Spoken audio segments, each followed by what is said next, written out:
My name is Andy McAfee. I am a scientist at MIT, and I do research and write books about where all of this technology is taking us and this absolutely fascinating era that we are living through. How do you end up being a scientist at MIT? And what does being a scientist at MIT mean? I don't know what it means. It's a job title. What it means, no, I'm serious. It's just my job title. What it means is that I have this incredible good fortune that for a living, I get to investigate things that I find fascinating, poke at them, try to figure out what's going on, and then talk about them out to the world in lots of different ways. I think I would be doing it if it were only a hobby, but it happens to be my day job as well, and I feel super lucky about that. I was an undergraduate and then a master's student at MIT. I wandered up the Charles River a little bit, and I did my doctorate, and then I taught at Harvard for a while. And then I floated back down the Charles River in Cambridge, Massachusetts, and washed back up at MIT about 15 years ago. Heavens, it's been a long time. Went by very quickly. How does this end up being a job? How does somebody pay you to do that? The honest answer is I do not know. I hope they're not listening. If you want a job in, fancy American academia, you've got to go do a doctorate. So I did that. And I got hired as faculty at Harvard Business School. And I did that. I'm fascinated by this intersection of technological change and the business world and economics.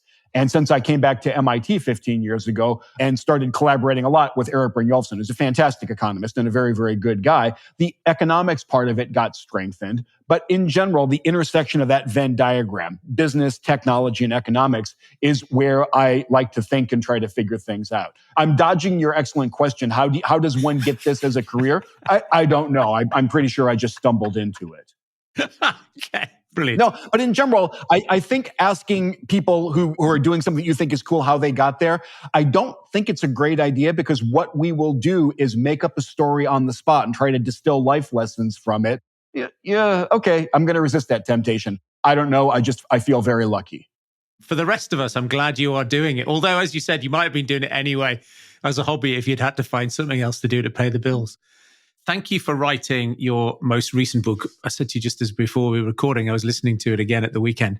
In your introduction, you clearly say to the reader or the listener why you did it, but maybe for the audience, you give them the backstory on how come this is the latest work. I wrote the book because I was, over the years, as I got to continue my career, I became kind of dimly aware that there was a really interesting phenomenon going on that we weren't paying enough attention to and that we hadn't identified properly. And that phenomenon is the appearance of a cluster of companies that are just going through the economy like a wildfire. They're disrupting industry after industry.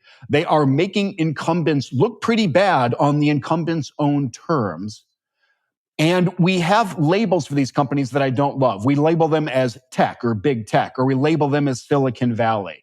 Okay, none of those things really applies to SpaceX, for example. SpaceX is absolutely making the incumbents in the space industry look pretty bad.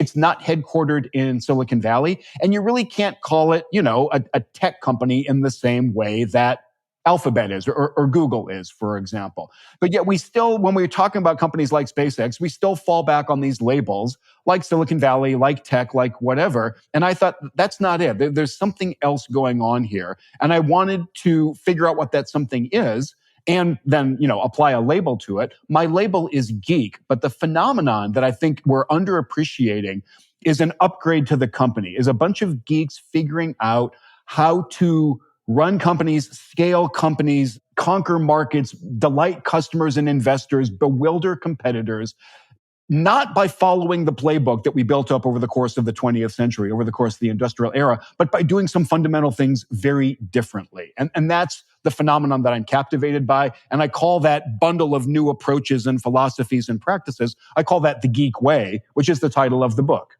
I was just thinking there's some other companies that sort of fit that space. Uber. Is Uber a tech company? Well, probably not. There's lots of people involved. Is Airbnb a tech company? There's definitely a platform. They're not really tech firms. And I have quite a few clients who say, I don't know if we're a tech firm. They are tech-enabled services businesses. And then people go, oh, you're not really a tech firm. And they're definitely a geek firm. That's certainly true. And there are also plenty of companies that make technology for a living, make digital technology that I would not call geek companies. Who's your best example of that? Like people like somebody like Motorola always feels like, I mean, I don't know Motorola at all. I just have this general sense that they're not a geek company. And of course, I might have offended everyone who works at Motorola. So I've got this weird idle habit of collecting examples of CEOs of companies all over the economy saying to the public that they now run a technology company. And off the top of my head, some of the names on that list are, I believe, Goldman Sachs, I think Fidelity, Walmart, and just when I thought I couldn't be surprised anymore, the CEO of Domino's Pizza is going around, I'm deadly serious, saying that he runs a tech company. And I believe all these people because there's no company that doesn't use a hell of a lot more technology than they were using 20 years ago, right? Domino's has an app. That sentence didn't make any sense 20 years ago. And now here we are. And I think what that means is that all these companies are now subject to the same kinds of pressures and opportunities and competitive environments that have always faced digital technology companies. Moore's Law is always in the background. Product life cycles are shorter. New entrants are always coming in. You've got to keep incorporating the latest innovations from the digital world into what you do. Imagine if Domino's did not have an app. And all that means that these people really are running companies that feel like tech companies. Now, to me, that indicates that a place that we should go look for the playbook about how to run tech companies are the most successful tech companies in the world. And those are the ones that I got the opportunity to learn from. Again, I don't love that label, so I'm just going to keep calling them geek companies. To give you one more example, I can't think why Netflix is any more of a tech company than HBO or Disney. It just doesn't make any sense, right? They produce entertainment and they stream it out to our homes. That describes a whole bunch of companies, yet we fall back on this shorthand of calling Netflix a tech company. No, I think it's a geek company. I think it's managed very differently than the Hollywood incumbents. It's not a coincidence that it's also mopping the floor with the incumbents in the entertainment industry. So what we need to do now, I guess, is get into what are some of these characteristics of geek companies. How did you settle on the word geek? Because the phenomenon needed a label. As I was trying to crystallize the phenomenon, and my book agent, Raphael Sagalin, who's just been a dear friend, been a consigliere for well over a decade now, saw a couple of paragraphs that Eric Brynjolfsson and I wrote in a book that we published in 2017 called Machine Platform Crowd. It was kind of a strategy book. But we put a couple paragraphs in, I don't forget which chapter, about this geeky leadership style that we had observed at the companies that we were researching. And Rafe, he's got this eagle eye. He said, wait a minute, that is the thing. That's a phenomenon. And not only that, but you have found the label for it. When new intellectual space opens up, you want to put a label on it. You want to plant a flag. He says, Andy, that is a thing. You should go research and write about that thing. And he was absolutely right. And I want to I want to take this word geek, which already has broadened out from its roots in the computer industry and the old insult of calling some poor computer enthusiast a geek. I wanted to claim that word and use it to describe any obsessive maverick, anybody who just gets hold of a problem, can't let it go. And that's the obsessive part. The maverick part is if their solutions are unconventional, they don't care. They will go where their solutions take them. So there are all kinds of geeks out there. The geeks that I got super excited about were the ones that got obsessed with this problem, not of how do I build cool technology, but how do I run a company in a technology-rich environment that doesn't succumb to the dysfunctions or the things that trip up so many companies? How do I do better at running a company and having it be innovative and agile and good at execution of over a longish period of time? So let's dive into some of these things that to you are a requirement. Are they all there? Or are they there to a greater or lesser degree? Is there sort of a smaller inclusion list that's like, you've got to have these things, otherwise it doesn't work. And then some of these things are optional? It's a little bit like saying which of your children is your favorite, right? Come on, who's your favorite child? Well, I'll try to answer that question, but I think it's a really hard question. I identify 4 things, and we'll get more precise, that are core to the geek way. And when I say things, what I mean really are norms. which are a very specific, very important part of any human culture. A norm is a thing that the people around you expect you to do. It's a behavior that's expected of you, not whether or not it's expected by the person at the top of the org chart. It's expected by your environment, by your peers, by the social environment around you. And the reason that's really important is that norms are inherently sticky, right? We have great pressure. We have intense pressure as human beings to conform to norms. So if you have an environment with healthy norms that support really high performance, that's amazing. If you have an environment with norms that support, I don't know, infighting or politics or bureaucracy or sclerosis, that's a lot less amazing. So I identified 4 norms that I think are key to the geek way. And I call them science and speed and ownership and openness. And we can talk about them. And I hope we do. But my point is not that you have to have all 4, or that if you have all 4, excellent performance is guaranteed. Those are both way too strong a claim. What I'm trying to say is that if you go wander around these geek companies, if you go wander around Netflix or SpaceX, imagine that you become invisible. So you just get to wander around the company.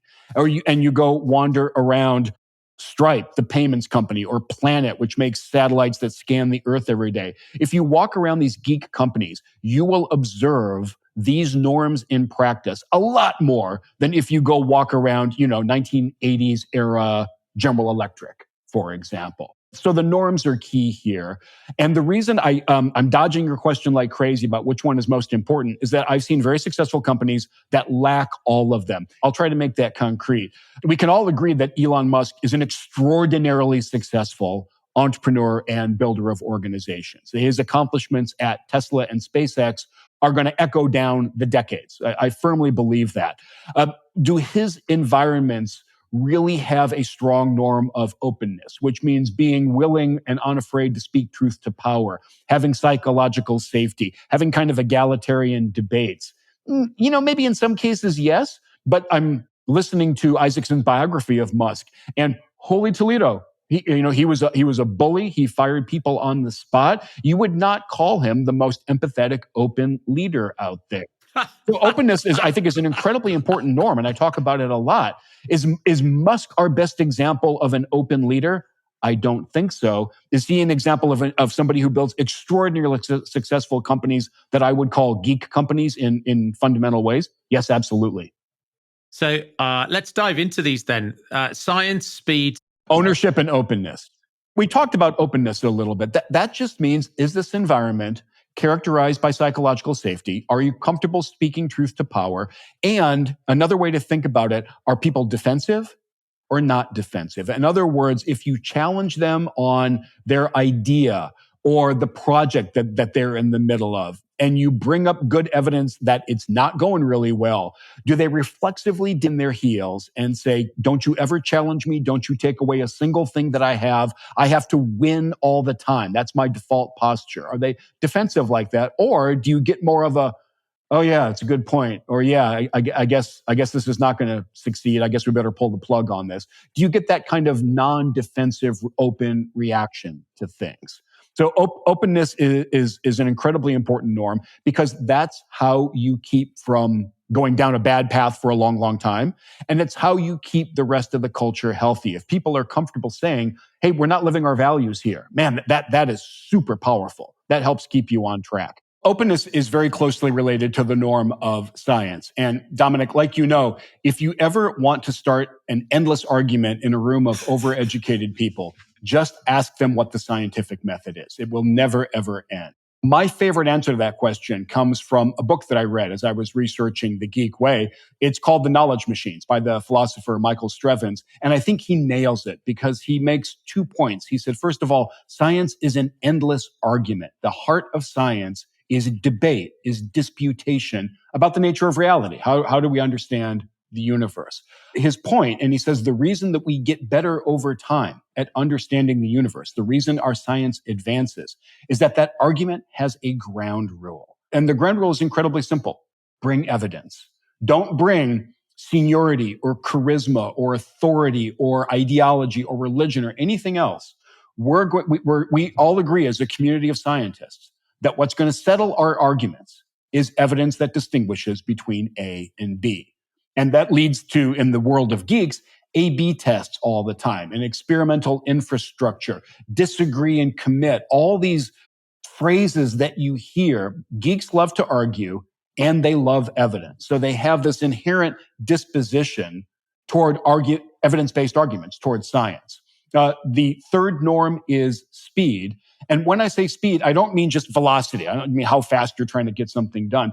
I mean the speed of iteration, the speed of its cadence, its clock speed. It's how quickly can you try something, get it out there, get valid feedback on it, and get the next version of it out there. How fast can you iterate?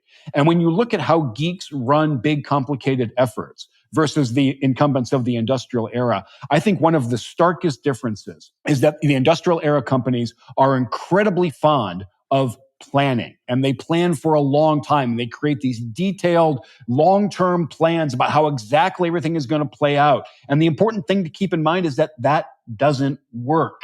Reality is always going to surprise you. All kinds of problems get in the way of turning a plan into reality. I think Eisenhower said, no plan survives first contact with the enemy. I think more broadly, paper plans don't survive contact with reality.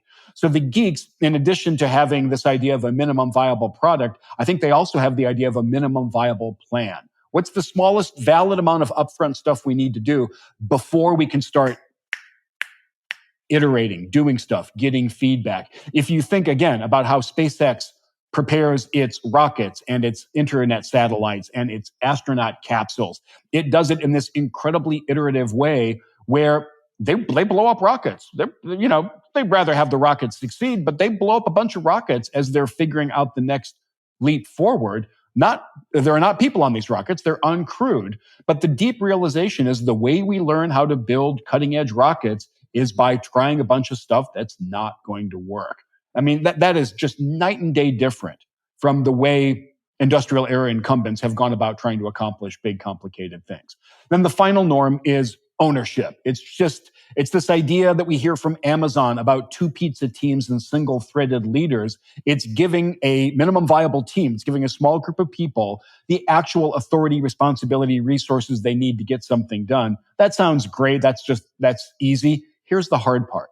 What the geeks don't do, and a part of the great geek norm of ownership, is reducing the amount of integration that goes on, the amount of cross-functional communication, coordination, collaboration, the run it by me, here's a committee to approve all kinds of stuff. The geeks say that is a recipe over time for bureaucracy, for sclerosis, for squelching innovation, for handicapping builders, and we are not going to do that. And we'll tolerate a little bit of chaos, a little bit of redundancy. We're going to tolerate the downsides that come from that ownership culture because we believe the ownership is so important. So I think about science, speed, openness, and ownership. And that's my mantra as I look at a company to see how geeky it is. Hierarchy. That sort of falls out from it overlaps with ownership and openness and science, or a lack of hierarchy. Or maybe it's a no deference to the hierarchy. That's it. That's the thing. It's not deference. The geek companies, they're very recognizable places. They have org charts. They have budgets. They have bosses. One of the big initial innovations of the industrial era was a professional manager. That was not a job title that existed in the middle of the 19th century. By the 20th century, we had this very large population of people called managers. Geek companies have lots of managers, and they have hierarchy that has a very clear job, and some kinds of bureaucracy are really, really important. For example, at companies like Salesforce and Amazon, there's a very clear bureaucracy to ensure alignment between the goals and the strategy at the top of the organization and what everybody is doing at all levels of the organization. It's crazy important because otherwise you get chaos. But you nailed it. What the geeks don't have is this kind of blind deference to people higher up on the org chart, and this notion that hierarchy is a hierarchy of dominance, of you don't get to talk back to me, and if you do, your career is going to suffer, and everybody around you is going to watch that and realize that talking back to the boss is a bad idea. One of my favorite questions to ask people who work at these geeky companies is, hey, would you feel comfortable disagreeing with your boss in a meeting? And they kind of look at me and they say, well, what do you think they're paying me for? We're all supposed to sit around and say, great idea, boss. Like, no, my job is to help get something done. And we have to have this non-deferential, more egalitarian approach to figuring stuff out. Now, at some point, and this is something I heard from the alpha geeks that I talked with over and over, in some situations, especially situations where there's not a ton of evidence available, you got to make a call. Someone's got to make a tough decision, commit a lot of resources about how to move forward. I was actually talking to Jeff Bezos at a cocktail party a bunch of years ago. I didn't interview him for the book, but I was standing next to him at a cocktail party and I couldn't resist the chance. So I said, hey, Jeff, what's the biggest mistake you see other people at great big companies making? And he said very clearly, he said they don't take enough risks. They become conservative and they have a culture that encourages that conservatism. But he said something really interesting about making tough calls. He said there's a small number of decisions at Amazon that we absolutely have to get right. And they're in low information environments, low evidence environments. They're about how the future is going to unfold. And he said, for those decisions, you bet we sit around and talk about it a lot and we hash it out. And then at the end, someone like me has to make a difficult decision. Someone has to say, okay, here's the infrastructure that we're going to commit to for Amazon Web Services. That's the job of the hierarchy, of the leader. He said, aside from that, man, go try stuff. But getting that boundary right between decisions that have to be made by a hierarchy or high up and decisions that you distribute throughout the organization, man, that's genius. And the default is to just keep centralizing the decisions and pushing them up higher in the hierarchy. We status-obsessed human beings, we like having that authority. It's a very deep tendency, and the geeks are super smart to push back against it all the time. And as you say, have a more egalitarian ethos, be less deferential, and really push those decisions down and modularize the organization. I'd read the Isaacson book about Musk as well. And I was listening also last week to Working Backwards about Amazon. And I was struck in both examples where at the point where Bezos is launching the Kindle, right, it's a very big company, right? But he's in all of those design meetings because he's decided that this is something that he should spend his time on. And, you also get the feeling that Musk he's got thousands of people and yet he's making very detailed decisions. He's walking around factory and pushing robots over or making decisions about whether they should launch a rocket or not. And super deeply involved in the design of the Tesla automobiles, right? Down to the headlights, he was involved. Yeah. Does it fit in one of these, or is it just another thing that feels that maybe I've got two examples and I'm extrapolating too far? That sort of, I don't feel as though in a non-geek business, that sort of hierarchy, bureaucracy, the CEO is a long way away from those decisions. It's a really rich issue, and I see examples of CEOs getting involved in ways that are super helpful, and instances of them getting involved in ways that are not super helpful. And in particular, if there are one or two things or both going on, then I think that the intense involvement way from the top of the organization makes sense. Number one, if it is strategically important to the whole organization, and therefore the involvement of the CEO sends a signal. The Kindle might be a good example in the case of Amazon, and that's a signal. Gang, we are going to commit to being a hardware company, to being a device company. I think that's really smart. I was going to say one of the quotes I really liked is they were in a senior leadership meeting, and the CFO says to Bezos, "How much money?" Oh no, somebody else in the group says, "Jeff, how much money are you going to commit to getting the Kindle a success?" He turns to the CFO and says, "How much money have we got?" And it's just that, we're betting the farm, we're taking a risk. I love it. Yeah, and that was weird, right? Because Bezos's vision, and CEOs have vision, that's part of why they get that job, is that Amazon was going to be a device company. All right, I thought they shipped books to me, So that's important. And then sending that signal to the organization. This is important to the future of this organization. Look at my involvement with it. I think that's very smart. The other thing we should keep in mind, these are very, very talented people. Bezos is pretty good at thinking through complicated projects. Musk is bizarrely talented at things like actual rocket science, his ability to intake a huge amount of information and get smart on a technically dense topic is kind of staggering. I would want him involved in rocket decisions, even though he's not an literal rocket scientist. He had very, very strong opinions, and he took design very seriously in the case of Tesla. So all that is great. However, we should keep in mind that Bezos was also deeply involved in the Fire Phone. He had this vision for how we wanted to use smartphones. And he was wrong. He was wrong. And the Fire Phone was a somewhat expensive debacle for Amazon. It looks like Zuckerberg's enthusiasm for the metaverse was at least a little early and maybe entirely misplaced. So, but there's a tendency, and there's a very deep tendency to be overconfident. All of us human beings have it. And if you build a, massive, profitable, world-changing company like Tesla, Facebook, or Amazon, that tendency is probably amplified a little bit. And you start thinking that you really do understand how the future is going to unfold. Overconfident people will get you into trouble unless you design checks on them.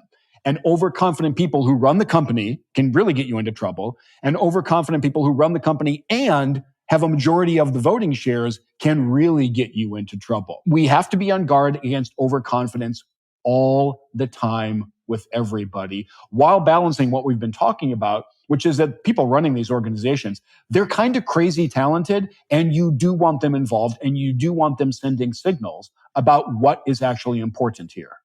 They were the four. Did you have any other criteria that when you then that sort of you thought might be on the list, but then when you looked at it in more detail, there was a couple of other things that just didn't work out, or you had to cull?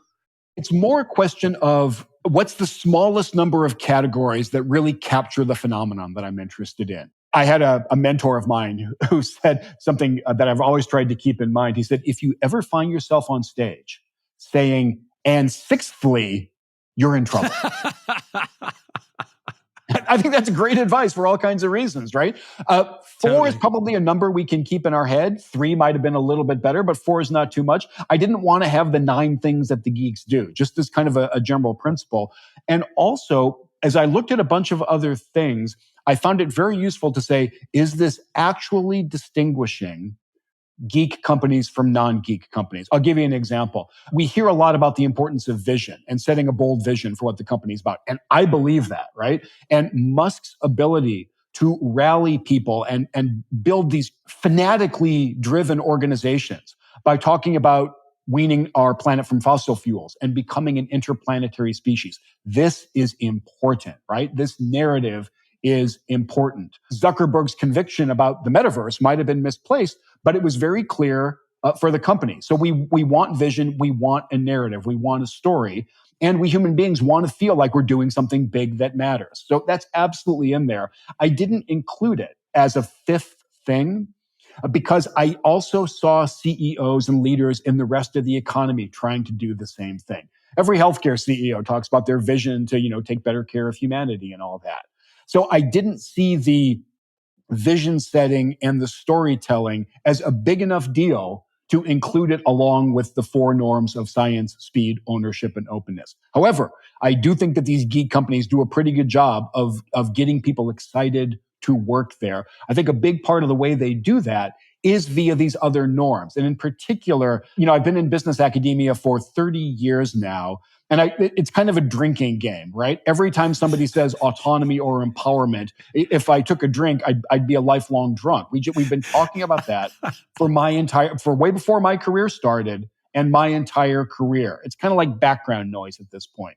But when you look at the best available evidence, these companies are far from perfect and they've got problems with their cultures. Absolutely. If you look at what people who work at these companies say, they talk about actual autonomy and empowerment and having freedom to go do their jobs and being more free of meddling and micromanagement and oversight. They talk about those things much more than we see at companies in the rest of the economy. Again, these geek companies, they're not perfect places at all, but I think as a group, they have gone farther toward actually giving their people empowerment and autonomy and these other buzzwords than any other group of companies I'm familiar with. I've got, in my head, I've got this phrase, the Liars Club. Did that come from? Yeah, that's in my book. And yeah. so I think I might have done it a disservice this morning, but I was talking to somebody who was describing their dysfunctional executive team to me, and it came. I just thought it seemed like a good example. Maybe you could explain what you mean by that term to the listeners and watchers, viewers. I love the phrase when I came across it because it did resonate very, very deeply. And it underscores the importance, in particular, of the great geek norm of speed. So let me back up a little bit. Like I ground the book in what we know about us very weird human beings, right? We're a strange species on the planet, and we're crazy successful. Only we launch spaceships. And so there's a really interesting set of questions about what is it about us that lets us do that while the chimpanzees and the octopuses and the ants and the bees absolutely can't. And to give away a little bit of the punchline, it's not our intelligence. It's our sociality. It's the way that human beings can come together. We're the most social species on the planet by far. And I talk about a bunch of the ramifications of that. One of them is that we human beings are chronically overconfident. Our brains are not truth discovery mechanisms. They're storytelling mechanisms to the people around us. And one of the big stories is, you want to work with me. You want me on your team. You want me as an ally. A great way to convince people of that is to be confident and to be more confident than events actually warrant. So we humans, I'm deadly serious. The evidence is super strong on this. We humans are programmed by evolution to be overconfident. And as part of that, our brains lie to us all the time. They tell us all these amazing stories about ourselves so that we can tell them to other people.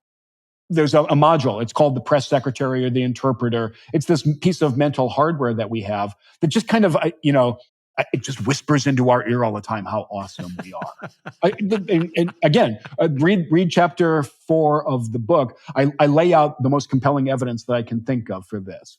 So, but when you start with that, then you realize a couple things pretty quickly, is that checking that overconfidence, not getting rid of it. We like confident people. We want it channeled. And we always have to take it into account because we human beings deceive ourselves. And then the boundary between deceiving ourselves and deceiving others is a very, very porous boundary. And the boundary between doing it consciously versus doing it subconsciously is a very, very porous boundary.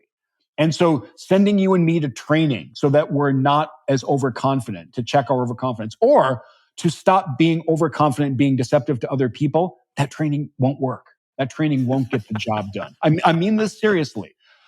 So then here's the interesting question. So what can you do to check the overconfidence, the self-deception, and the deception of other people?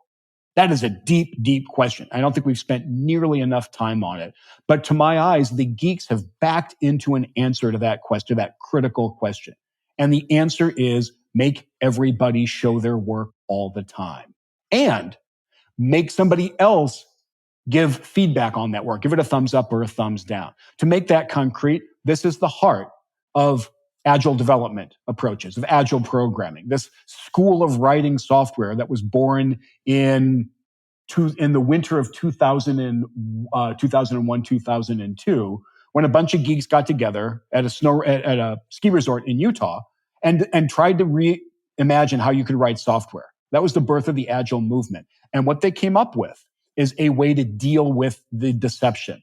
Because if you don't deal with the deception, you wind up in a liar's club. And that's the title of a paper that a couple of colleagues of mine wrote when they were trying to figure out why big projects are always late. And they're always late in a very weird way, which is that things seem to be going fine for about the first 90% of the timeline.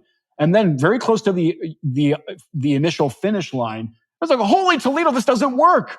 This is a mess. This is a catastrophe. And then you wind up with a project that takes 2x or 3x as long. So my colleagues were wondering, why this pattern? And they did a bunch of interviews, and they were talking to somebody, I believe in the automotive industry, who was part of a big product development effort. And they said, okay, great. You've got a standing Monday morning meeting. Tell us about that meeting. And the respondent said, oh, you mean the Liars Club? And my colleague said, wait, hold up. What are you talking about? And the guy said, look, it's very simple. We're all going to walk into that meeting on Monday and we're all going to lie about whether or not we're on track to hit the finish line, whether our portion of the project is on time or not. And the guy said, look, it's very, very simple. I'm late.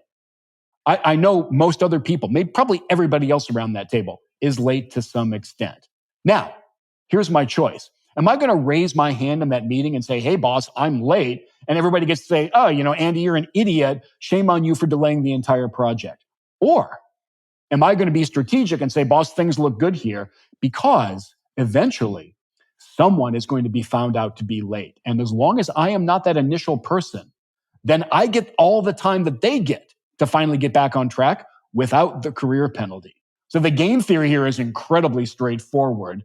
Just be a member of the Liars Club and say things look good here while hoping that you do not be the first person that gets found out.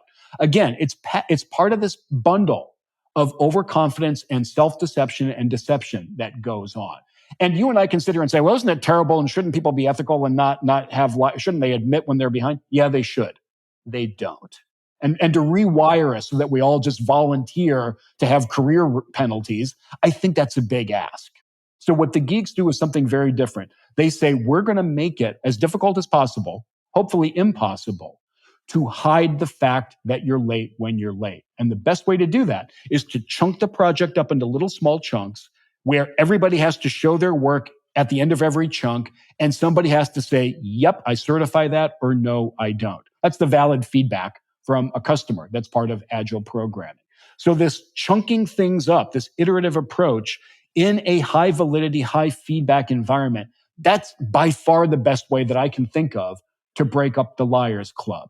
And when you look at the results of Agile projects versus all other ones, it's not even close. The Agile approach works better, higher quality, closer to on budget, closer to on time. It's just better. There's another really good book that came out right around the same time the Geek Way did called How Big Things Get Done by a Danish academic who studies gigantic projects and what makes some of them successful and most of them, kind of catastrophically late and over budget.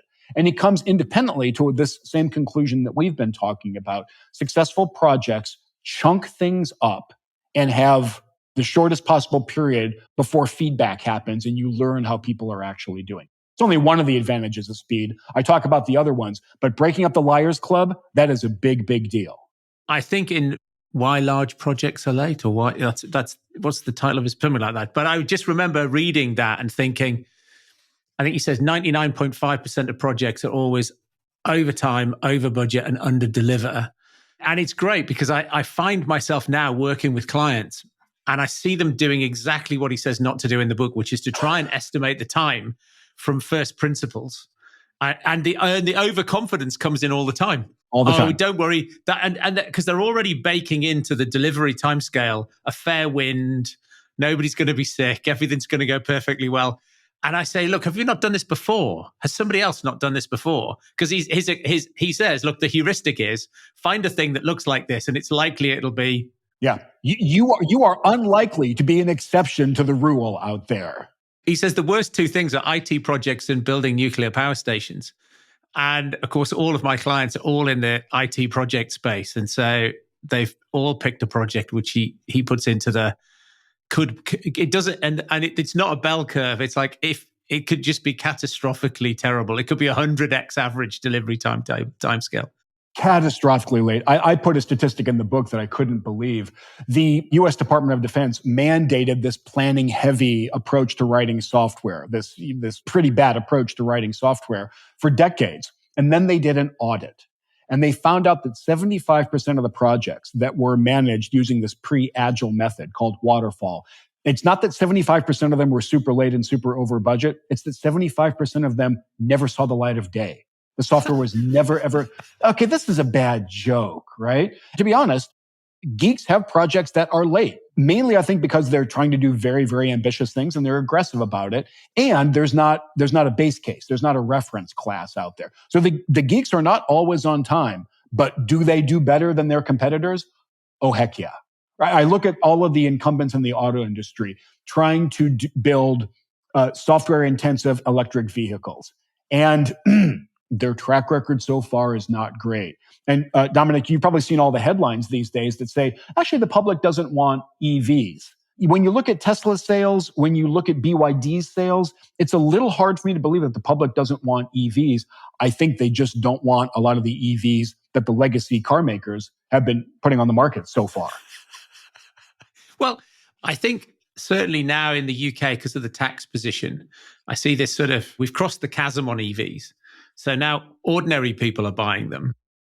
And I see clients come down to the farm for us, offsite, having terrible range anxiety, right? Because their personal tax position was such that buying an electric car meant it was more cost effective.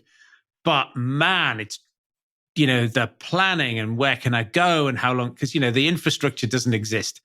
And it's just sleepless nights for people wishing they hadn't bought one.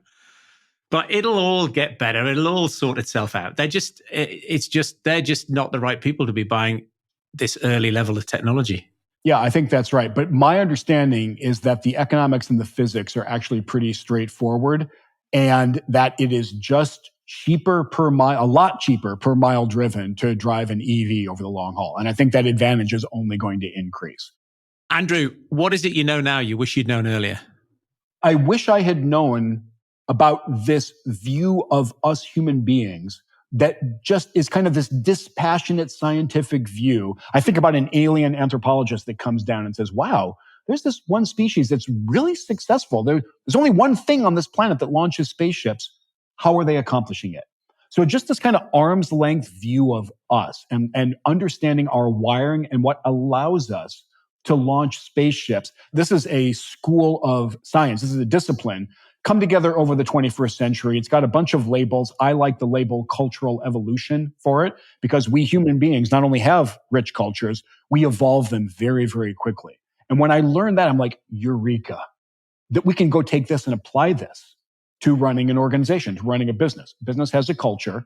Our job is to evolve that culture as quickly as possible in the desired direction. And if I've been walking around with that mental toolkit for thinking through hard problems for my entire career, man, that would have been better off, right? I think it's this absolute gold mine of insight that is just sitting there waiting for the business world to pick up. You said you read a lot of books when we were chatting earlier, and certainly you referenced in the introduction that you read a ton of books in researching this. What other than The Geek Way, what should people pick up and read, do you reckon? Okay, so far we've talked about how big things get done. We've talked about working backward. The Musk biography, Isaacson's Musk biography is fantastic. My Harvard colleague, Amy Edmondson, is one of the main scholars of psychological safety. And she's written a book, came out late last year, called Right Kind of Wrong, I think, which is fantastic. The Knowledge Machine about science is wonderful. The book that really got me started about taking this discipline of cultural evolution and applying it to the business world is a book by Joe Henrich, who's an anthropologist at Harvard. And he wrote this wonderful book a few years back called The Secret of Our Success, where he just dives in on this question: why are we the only spaceship launching species? That to me was a big old eureka book. Fantastic book. That's the start of my geek bookshelf. Andrew, that's absolutely brilliant. Thanks very much indeed for giving us your time and coming on the show. Dominic, it's been a blast. Thank you for having me.